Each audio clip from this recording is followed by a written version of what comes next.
जय स्वामीनारायण। श्री स्वामीनारायण विद्यासागर ऑनलाइन अभ्यास में आप सभी का स्वागत है।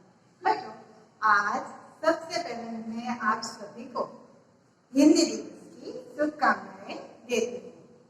14 सितंबर 1949 में हिंदी को हमारी राष्ट्रभाषा के रूप में निर्धारित किया गया था।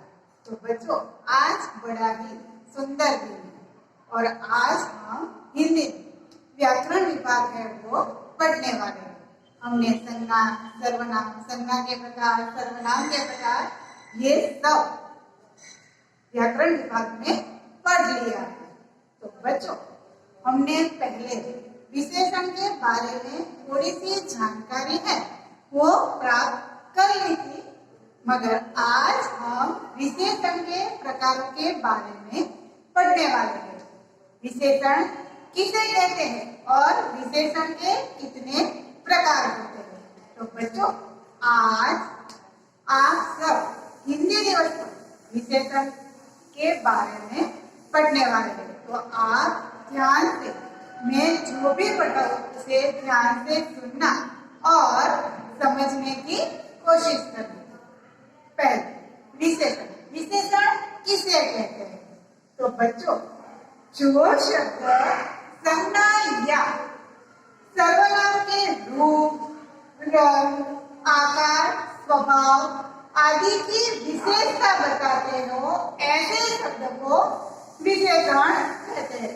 यानी कि कोई अच्छी वाली बात या कोई बुरी वाली बात, कोई ऐसी खास बात है किसी प्राणी में या किसी व्यक्ति में, ऐसा शब्द हो उसे विशेषण कहा जाता है। उसकी परिभाषा होती है, जो शब्द संज्ञा या सर्वनाम के रूप, रंग, आकार, स्वभाव आदि की विशेषता बताते हो, ऐसे शब्द को विशेषण कहा जाता है। बच्चों, बड़ा आदमी है, उसमें बड़ा ये आदमी की विशेषता दर्शाता है। इमली खट्टी है, इसमें खट्टी है वो इमली की विशेषता है। तो बच्चों, एक और बात है वो आपको समझनी है। विशेषण शब्द जिस शब्द की विशेषता बताता है वह विशेष्य कहलाता है। बच्चों, जो शब्द है वो विशेषण की विशेषता बताए, ऐसे शब्द को क्या कहते हैं? विशेषण कहा जाता है। बच्चों, याद रखना, जो शब्द विशेषणता बताए, ऐसे शब्द, विशेषण शब्द जिस शब्द की विशेषता बताए उस शब्द को विशेषण कहा जाता है। एक उदाहरण तो पपीता, हरा पपीता। बच्चों, यहाँ पर मैंने एक उदाहरण लिया है, हरा पपीता। पपीता है मगर कैसा है? हरा। तो इस वाक्य में या हरा है वो विशेषण है, क्योंकि वह पपीते की विशेषता है कि पपीता कैसा है, तो कि हरा है। पपीते की विशेषता बताता है, इसलिए हरा शब्द है वो विशेषण कहलाता है, मगर पपीता है वो विशेषण है। जो शब्द विशेषण शब्द की विशेषता बताता है, ऐसे शब्द को विशेष्य कहा जाता है। बच्चों, खास याद रखना, विशेषण शब्द जिस शब्द की विशेषता बताता है वह विशेष्य कहलाता है। हरा पपीता, पपीता है वो विशेष्य है और उसकी विशेषता दर्शाने वाला शब्द तो कि हरा, जो कि विशेषण कहलाता है। विशेषण के चार भेद कौन कौन से? पहला है गुणवाचक, दूसरा है संख्यावाचक, तीसरा है परिमाणवाचक और चौथा है सार्वनामिक विशेषण। तो बच्चों, अब हम विशेषण के प्रकारों के बारे में जानकारी प्राप्त करेंगे। गुणवाचक विशेषण किसे कहा जाता है, उससे पहले हम एक उदाहरण है वो देखेंगे। सुंदर गुलाब है। गुलाब है मगर वो कैसा है? गुलाब की विशेषता क्या है?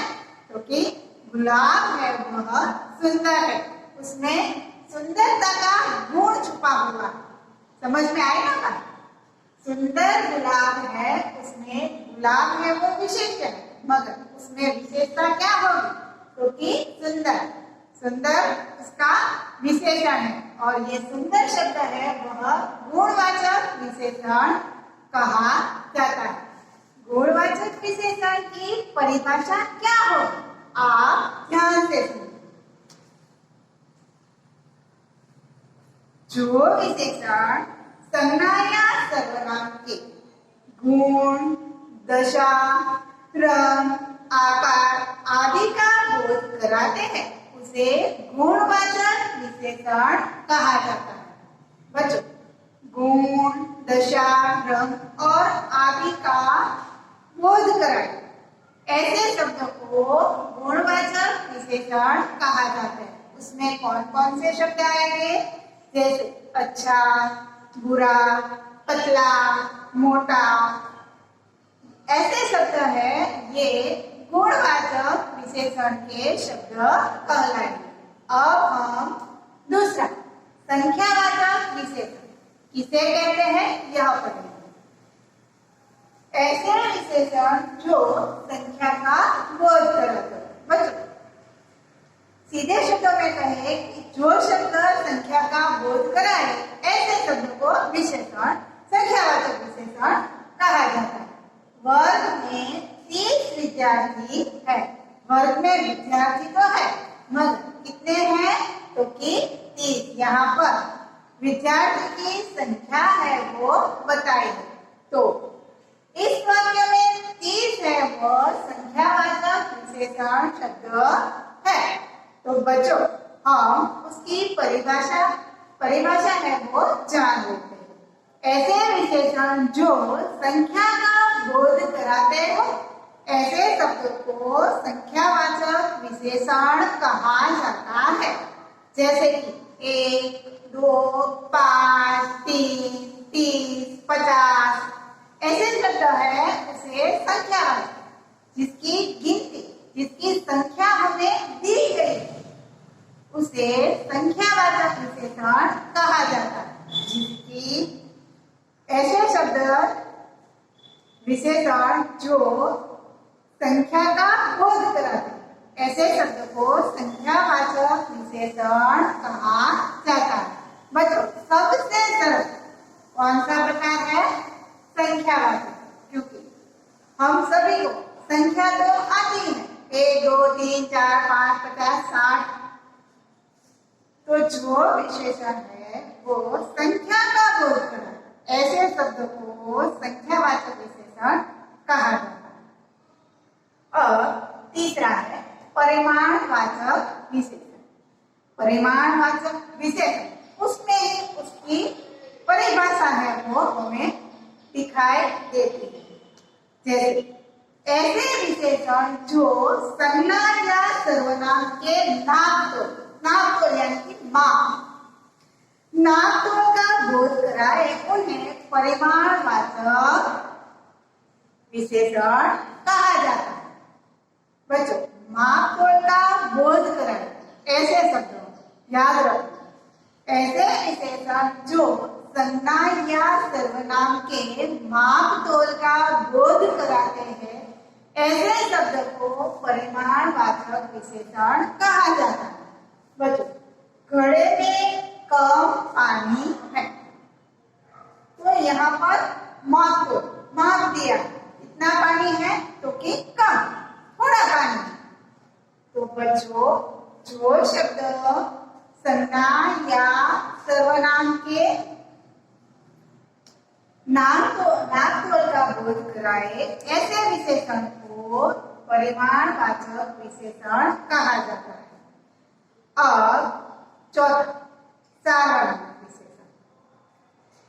पुरुषवाचक या निजवाचक सर्वनाम के सिवा अन्य सर्वनाम जब किसी संज्ञा के पूर्व यानी कि पहले आते हैं तब वे सार्वनामिक विशेषण कहलाते हैं। बच्चों संज्ञा के पूर्व याद रखना, संज्ञा के जो शब्द पहले आते हैं और पुरुषवाचक या निजवाचक सर्वनाम के सिवा अन्य सर्वनाम जब किसी संज्ञा के पूर्व आए तो उसे सार्वनामिक विशेषण कहा जाता है।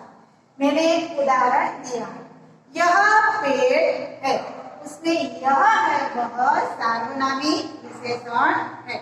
इसके और भी उदाहरण है, यह वह इसका उसका ये सब है, ये सार्वनामिक विशेषण के उदाहरण दिए जाते हैं। बच्चों फिर से एक बार दोहरा देते हैं, विशेषण किसे कहते हैं? जो शब्द संज्ञा या सर्वनाम के रंग रूप आकार स्वभाव आदि का बोध कराए उसे विशेषता बताते हैं, उन्हें विशेषण कहते हैं। और विशेष्य किसे कहते हैं? विशेषण शब्द जिस शब्द की विशेषता बताता है वह विशेष्य कहलाता है। विशेषण के कितने प्रकार हैं? विशेषण के 4 प्रकार हैं। गुणवाचक विशेषण, संख्यावाचक विशेषण, परिमाणवाचक विशेषण और सार्वनामिक विशेषण। गुणवाचक विशेषण में गुण की बात बताई गई है। जो शब्द संज्ञा या सर्वनाम के गुण, दशा, रंग, रूप, स्वभाव आदि का बोध कराए ऐसे शब्दों को गुणवाचक विशेषण कहते हैं। बाद में है संख्यावाचक। ऐसे शब्द, ऐसे विशेषण जो संख्या का बोध कराते हैं उसे संख्यावाचक विशेषण कहते हैं।